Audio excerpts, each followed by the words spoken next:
and today I am going to teach you how to make a straightforward, easy Mexican salsa. First, the ingredients. You will need 4 Roma tomatoes, 3 serranos chiles. Now you can adjust if you don't want your salsa to be too spicy. You can use 1 or 2 chilies. Just remove the stem before cooking. And 1 large garlic clove.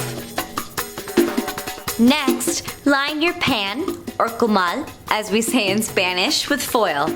Make sure to put the shiny side of the foil facing down, and this makes for a very easy cleanup process afterwards.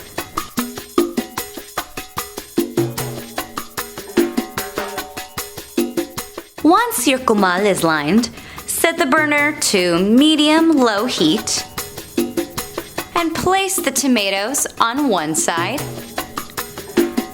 the serranos and garlic on the other side.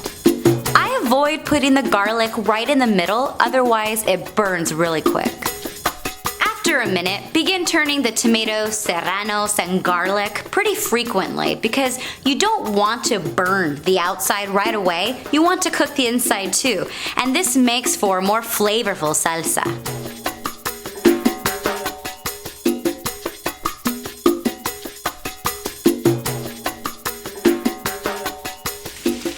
After 25 minutes or so, depending on how ripe your tomatoes are, the skin's gonna begin to really fall apart and get stuck to the pan.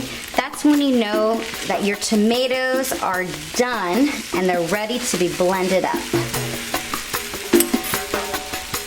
Next, add the tomatoes, serranos, and garlic to the blender.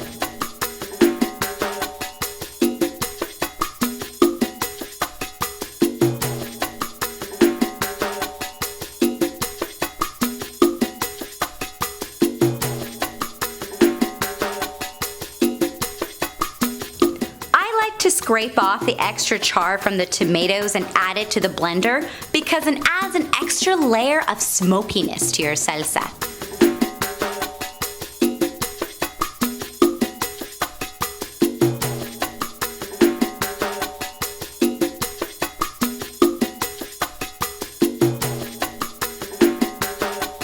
After you put all of your ingredients in the blender, put the lid on and let everything sweat for 10 minutes.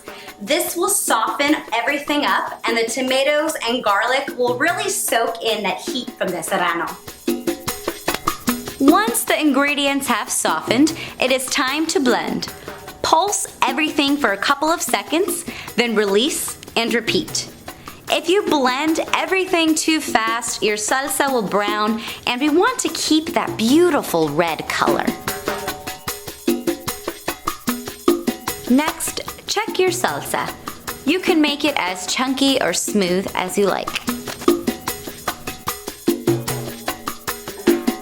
Once your salsa is to your liking, pour everything into a bowl to cool. I avoid using metal or plastic bowls for my salsa because I was always told that it changes the flavor during the cooling process. While the salsa is still warm, mix in coarse salt for flavor. For this recipe, I use 3 generous pinches of salt, but you can adjust to your liking.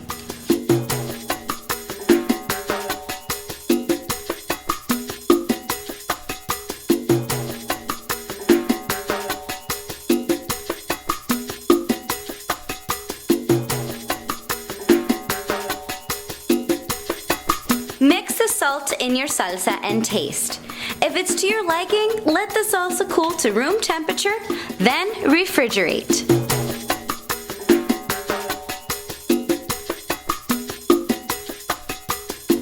And that is how you make Mexican salsa.